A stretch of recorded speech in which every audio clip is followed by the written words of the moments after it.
his shirt. I guess your side complexion. Oh. There you go.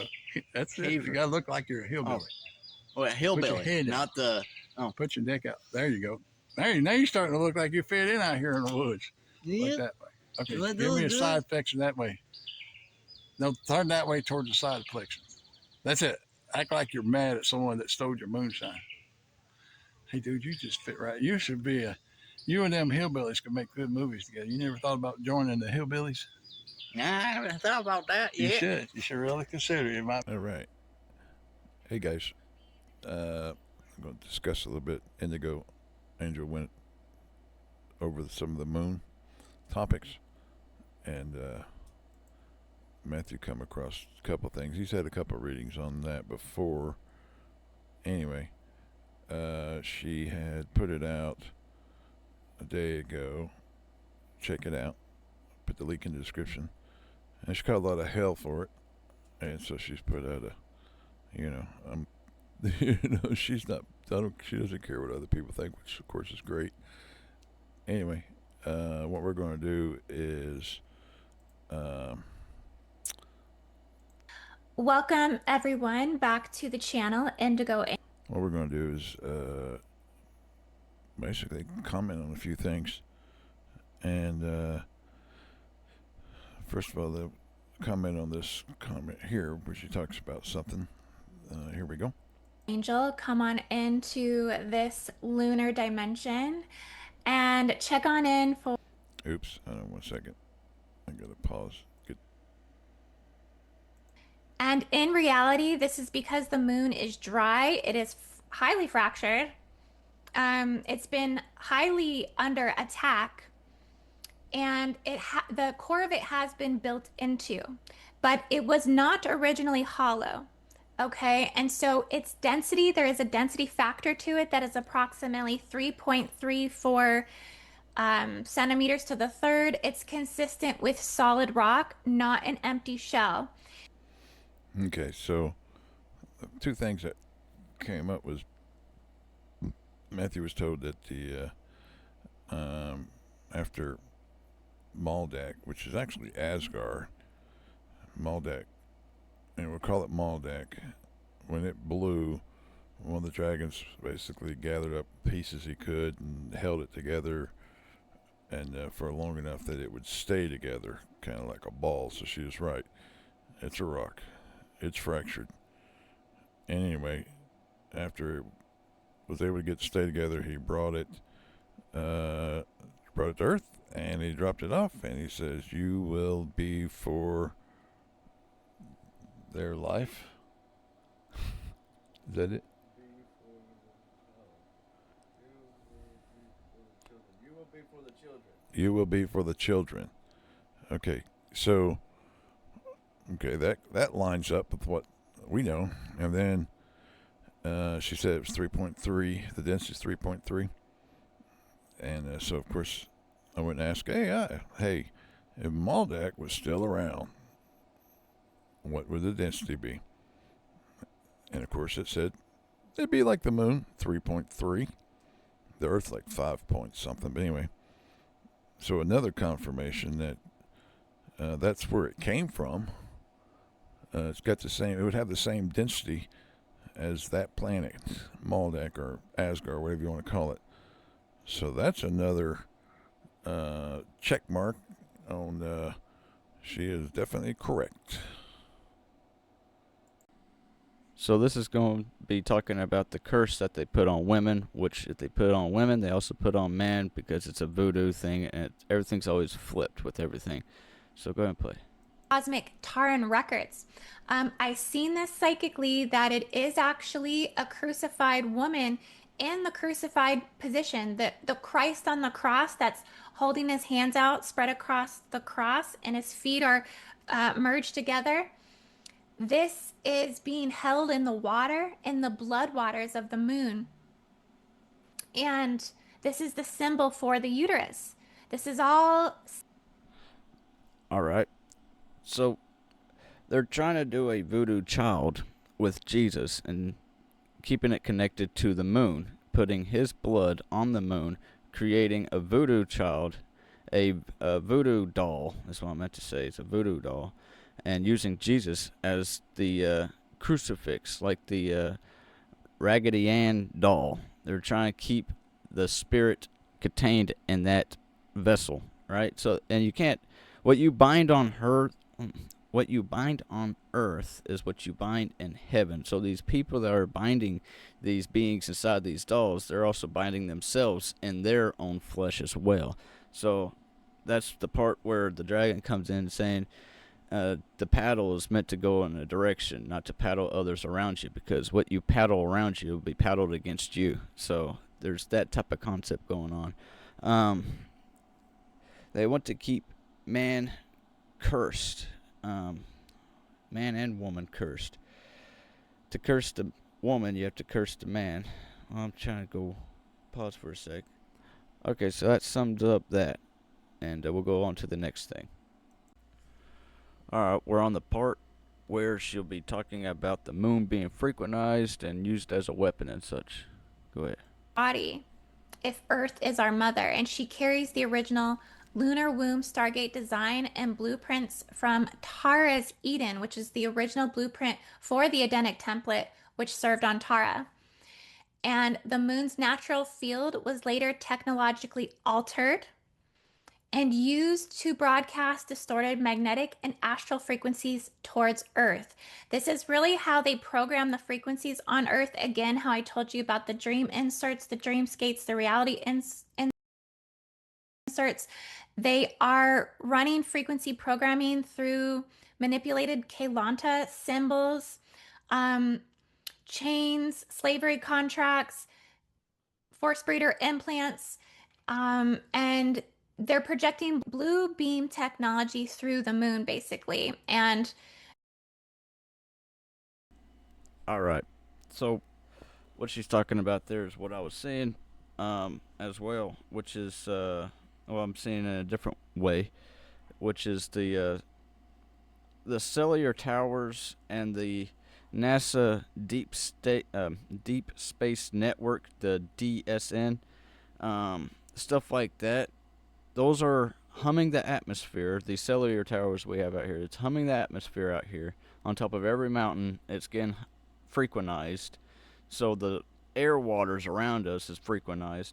And then they got these NASA got the Deep Space Network, which is the DSN, which is a big sonar thing or something like that, dish thing that is able to keep a network going on up in space and such. Well, what they're actually using those for is they're reflecting the waves off of those things, out of those things onto the moon, back onto Earth, which is making it a mirror frequentized target projectile to Earth, if that's making sense. And then that's also causing the waters to be frequentized, and all the waters around us, and the moon being a big old frozen some water up there. But besides that, I think you could pause. From TKB once again, which is a little bit interesting. I don't know if the Bigfoot would really know about this, but I figure, it's an interesting question, so let's ask it. Was our moon a drifter from Jupiter, then Maldek, then here, or elaborate? Which I don't know if the Bigfoot. This goes into a bit of your galactic history. It was actually commissioned in a distant solar system in the way back time, you would say. A very long time ago. The one you know of as Odin and the Asgardian kingdom actually had this created. And this was something that was supposed to help guard the solar system. When the bad guys invaded the system, they took it over and tried to retrofit it to use it as a doomsday weapon, to basically aim it at you guys. It no longer has that function. They tried to turn it into a soul trap. It no longer has that function. It's essentially caught in a geosynchronous orbit, and it's essentially, you would call it a moon ship, or the Venusian colonies would call it moonship. This was essentially made to be a guard, essentially. And this is where Lucas got his idea for the Death Star type of thing from. And a couple other moons in your system have that seam around the center of it. You see remnants of this old technology in your system, like the monolith on Phobos and places like that. You start to see, and they don't particularly care for the word Maldek. That is a reptilian word. I'm being told from the Asgardian group, correct them on the Maldek thing, because it's... Is it Tiamat? No, this was the kingdom of Asgard, actually, and the Ragnarok was what blew up the planet, and you see the asteroid belt as a result. This was essentially the Ragnarok of the gods. So this essentially, it's not going to happen. It already has occurred, you see. He likes to say, if it's something that is undealt with in your own past, you are actually seeing ahead of you, but it is behind you. This already has occurred in your history, and you are actually getting communications from the remnants of those particular people from that time. And Maldek is a word, a draconian word, meaning ours. Planting the flag. This is ours. This is not yours. Audrey Walters says that as well. She says this exact thing. Wow, that's interesting. I remember when I was on Maldek, people would get mad at you if you called it that. So yeah, because it's a slur. Arky, you just called it Maldek again. You're very unpolitically correct, brother. And also, so the term Bigfoot as well. We prefer forest people. Okay. Alright, I'm going to be talking about a reading that we had before, and we're going to see if it adds more to the table or not. So it starts, E.T. story starts with Maldex and Nebru. Maldex had it going on. Weather control, perfect society. Nebru, with their superior stand, felt they should manage the planets. Maldex got experimented on by Nebru, supposed to be good intentions, but it is good intentions to not get consent. They started the family feud. Nebru ended up blowing up Maldex, so that ball of fire blew, and luckily we was on the other side of the sun, and Mars got screwed and was a cushion. Now that ball of fire became our second sun.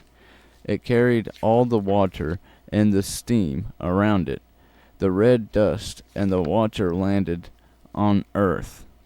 The ball cooled to be our now moon, causing higher push and pull on Earth, aiding with the flood, scorch, and red clay, mud to kill all the large-celled creatures, dinosaurs extinction,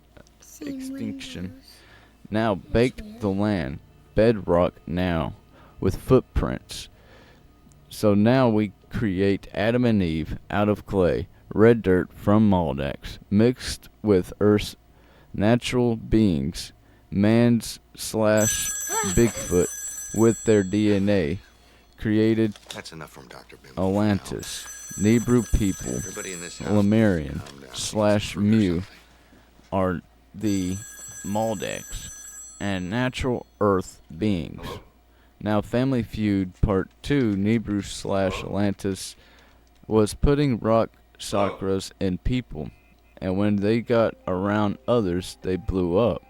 Lemuria thought it was the government doing this, and that started their internal fall. Now we have the destruction of both Atlantis and Lemuria.